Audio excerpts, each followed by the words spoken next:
Hi everybody.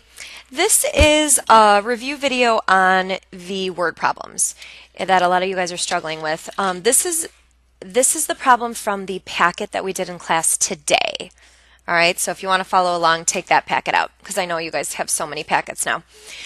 Okay, so what I suggested to people this time around is to sketch a little graph in the middle just to kind of see what's happening. So the one thing you need to know is what the y-intercept is. And remember, it's always the c if it's in standard form. So if you plug in 0 for all the t's, you end up getting 12. So this graph starts at 12. And then just read the story.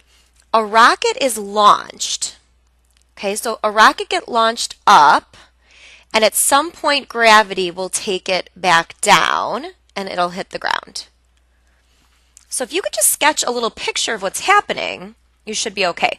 Now, sometimes it's like a diver or someone going underwater, so you would draw it that way.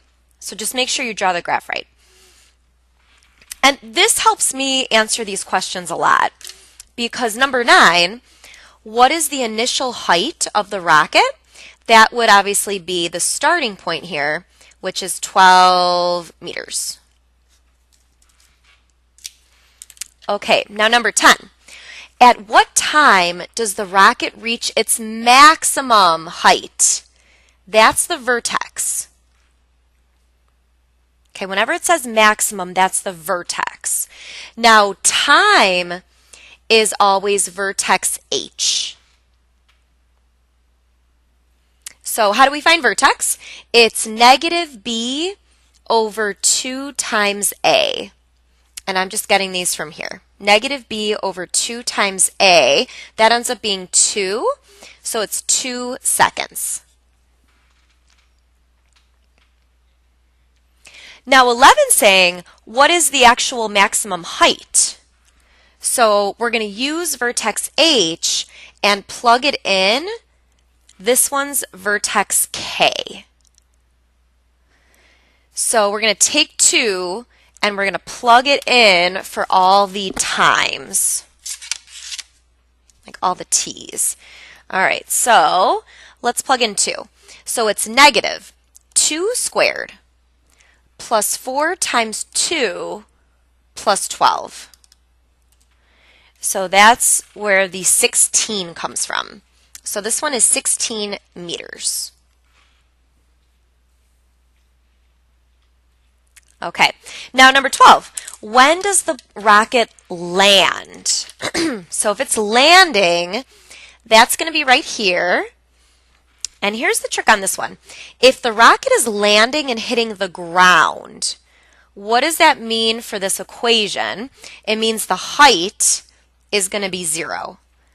Because if you're hitting the ground, the height is 0. Okay, so you guys know how to solve a quadratic. You could do quadratic formula. You could do MA table, but it would be easiest if you divided by a -1 first if you wanted to do MA table. But I'm going to do quadratic formula. So negative b plus or minus square root b squared minus 4ac all over 2a. All right, and then you just solve that.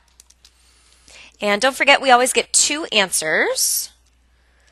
So -4 plus square root 4 squared minus 4 times a times c all over 2a. So one answer is -2. And then remember, we go up and we make the plus a subtract. And the other answer is 6. Now, it doesn't really make sense to have a -2 seconds. So we're going to cross that solution off, and the answer is just the 6 seconds. So at 6 seconds, the rocket hits the ground. Now, look at 13. 13 says, what is the height of the rocket after 3 seconds? Well, seconds is a time, so we're going to take 3 and plug it in for t's. Okay, so if they ever give you a specific time, you just plug it in. So let's plug in 3. Negative 3 squared plus 4 times 3 plus 12 is 15. So at 3 seconds, the rocket is 15 meters above the ground. And then lastly, number 14, at what time does the rocket reach a height of 7? Now this time they're giving you a height. So in the equation, we need to plug in 7 for h. Okay, so now we're at 7 equals negative t squared plus 4t plus 12. And you guys have to solve that. Now remember, when it's a quadratic, a trinomial, it has to equal 0 before you can do this. So we're going to have to subtract the 7 over first. Okay, so we have 0 equals negative t squared plus 4t plus 5. And now we can do quadratic formula. So I'm going to do this one straight in the calculator, but you guys can pause it if you need time. So it's negative 4 plus square root 4 squared minus 4 times negative 1 times 5 all over 2 times negative 1. Okay, so one answer is negative 1. And the second answer, if we make the plus a subtract, we get 5. Now again, negative 1 seconds doesn't make sense. So we want the 5 seconds. All right, guys, that's it for these word problems. I think maybe if you draw a picture, just read it, you can figure out what they're asking. All right, the answers for the entire review are also on Classroom. Thanks for watching.